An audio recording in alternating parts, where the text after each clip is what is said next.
Bonjour à tous, aujourd'hui je vous propose de découvrir les crayons Albrecht Dürer de la marque Faber-Castell. Alors il s'agit de crayons aquarellables, c'est-à-dire que le pigment de votre crayon se dilue au contact de l'eau et vous allez avoir un effet similaire à de l'aquarelle. Donc ici le coffret que je vous présente est de 60 crayons, mais il existe également en coffret de 12, 24, 36 et 120 crayons. Au niveau de la boîte, les crayons sont présentés dans le même type de coffret en métal que l'on peut retrouver pour les polychromos ou encore les pastels de la marque. À l'intérieur, vous avez un petit livret où vous expliquer, vous avez les conseils d'utilisation des crayons et vous avez à la fin le nuancier de toutes les couleurs qui sont disponibles. Donc, les crayons sont présentés comme ceci dans deux racks.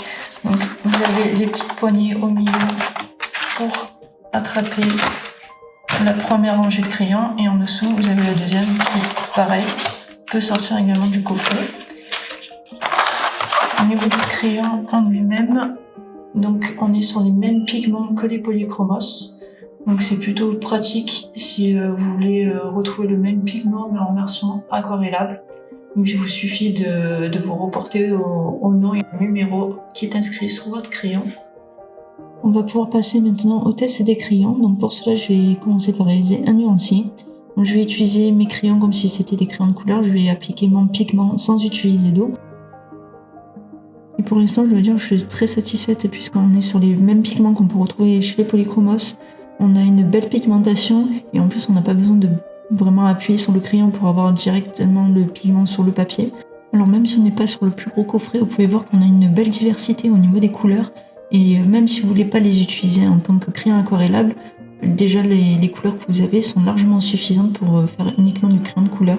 On va pouvoir maintenant voir comment les couleurs se comportent au contact de l'eau. Donc pour cela, je vais prendre un pinceau que je vais humidifier. Et vous allez voir tout de suite la couleur s'illuminer. Donc c'est vraiment très agréable quand on utilise des crayons aquarellables parce que la couleur change complètement. Et vous pouvez voir que sur mon papier, pourtant, j'ai pas mis beaucoup de pigment. Il y a encore du blanc qui reste. Et on a vraiment tout le pigment qui recouvre le papier sans aucun problème. Un autre des avantages des crayons aquarellables, c'est que contrairement à des crayons de couleur basiques, là où vous n'avez pas la nécessité en fait d'avoir toutes les couleurs à votre disposition, puisqu'il vous suffit simplement d'avoir au moins les couleurs primaires pour créer n'importe quelle couleur. Ça fonctionne comme de l'aquarelle classique. Après, en tant qu'artiste, on n'a jamais trop de couleurs, donc c'est vrai que si vous avez la possibilité d'acquérir ce type de coffret, c'est vraiment l'idéal, ça va vous faire gagner beaucoup de temps. Et en plus, si vous utilisez ces crayons en crayon de couleur basique, c'est vrai que le fait d'avoir pas mal de nuances à sa disposition, c'est quand même vraiment super. Je vous propose maintenant de tester les crayons sur une illustration, donc ça va nous permettre de voir si les couleurs se fondent bien entre elles, si on peut créer de nouvelles nuances, s'il n'y a pas de soucis particuliers. Et vous allez pouvoir aussi vous entraîner à réaliser cette illustration puisque j'ai mis en vidéo le croquis de A à Z et vous allez voir, il n'est pas très compliqué, c'est vraiment accessible à tout le monde. Et même si vous n'avez pas le matériel que j'utilise, vous pouvez très bien prendre de l'aquarelle basique, ça fera très bien l'affaire. Alors pour le croquis, vous allez voir, c'est tout à fait simple. Il va s'agir d'une maison en fait de montagne. Donc on va réaliser la base donc avec un carré pour la forme de la maison. Au niveau du toit, c'est un triangle. Et après, on va réaliser les portes et les fenêtres. Donc là encore, c'est que des rectangles à dessiner. Il n'y a rien de complexe là-dedans. Alors après, j'ai ajouté un chemin qui part de la porte de la maison. Donc ça va créer un peu comme ça de profondeur sur l'illustration, surtout que la maison n'est pas en volume. Après, je suis venue ajouter une petite barrière sur le côté gauche. Donc j'ai créé une légère perspective en réduisant la taille du coup de mes poteaux. Sur le côté droit, je vais venir dessiner un arbre. Alors je vais rester assez synthétique, je vais pas vraiment détailler trop mon arbre puisque je vais le retravailler à l'aquarelle. C'est juste pour avoir une idée en fait de l'emplacement du feuillage et du tronc.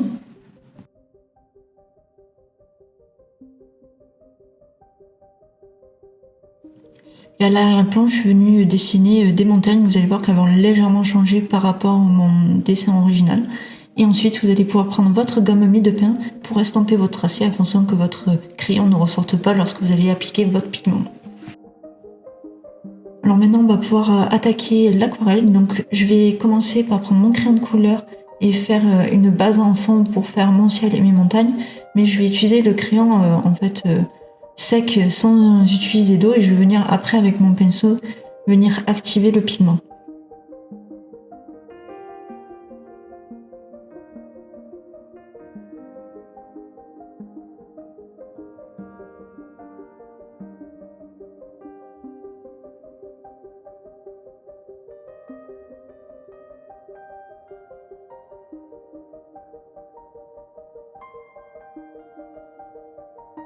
Alors pour les sapins, j'ai pas tout de suite trouvé la bonne couleur.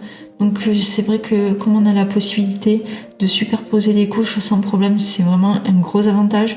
Donc j'ai retravaillé ma couleur au fur et à mesure. J'ai ajouté un peu de bleu, un peu de vert, pour essayer de créer une nouvelle nuance qui me convenait mieux, que je n'avais pas dans le pack. Et vous voyez que c'est tout à fait faisable si vous en manque une de nuance. Grâce au crayon aquarellable, on peut la créer.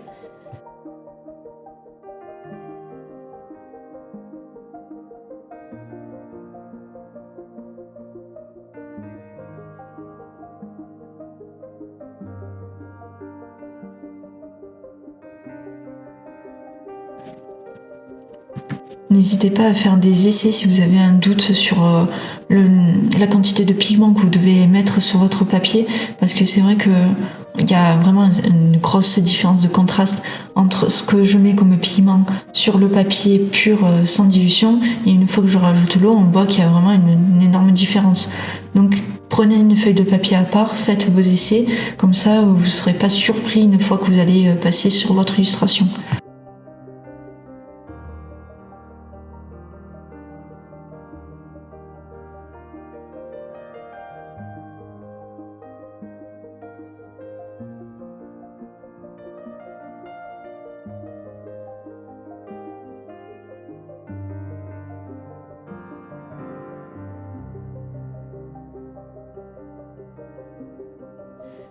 Pour réaliser les éléments en premier plan qui vont être un peu plus détaillés, je voulais utiliser la même technique qu'on utilise à l'aquarelle, c'est-à-dire de travailler en humide sur humide.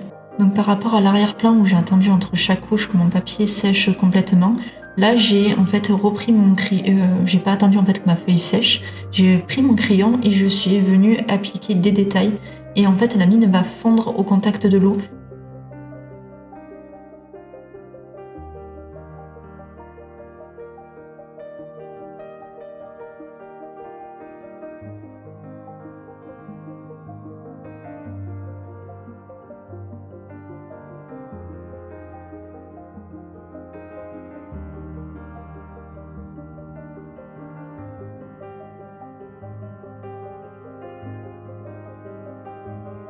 Pour réaliser la maison, j'ai travaillé un peu différemment, c'est-à-dire que j'ai appliqué mon pigment et je l'ai réactivé avec l'eau.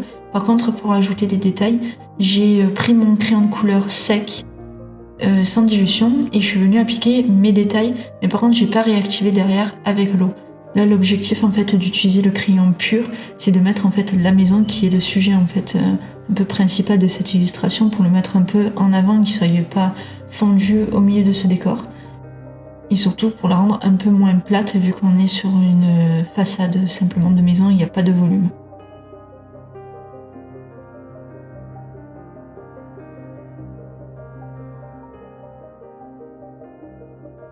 Alors pour terminer l'illustration, j'ai réalisé l'arbre qu'on a sur le côté droit. Donc je suis venue utiliser la même technique que sur l'herbe. Donc c'est-à-dire que j'ai appliqué mon pigment sec. Ensuite, je prends mon pinceau, je réactive mon pigment. Et avec un crayon rouge, je vais venir directement appliquer ma couleur sans attendre que ma feuille sèche, de façon à ce que mon pigment se fonde bien sur mon papier.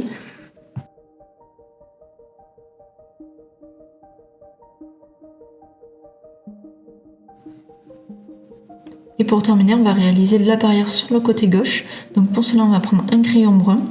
Donc on va par contre pas utiliser d'eau parce que ça va être intéressant d'avoir justement ce côté irrégulier du crayon sur le papier. Et je rajoute également un peu de détail au niveau de l'herbe en utilisant le crayon pur sans dilution. J'espère que cette vidéo vous aura plu. Je vous mets toutes les informations dans la barre de description pour retrouver les produits que j'ai utilisés Et on se retrouve très prochainement pour de nouvelles vidéos.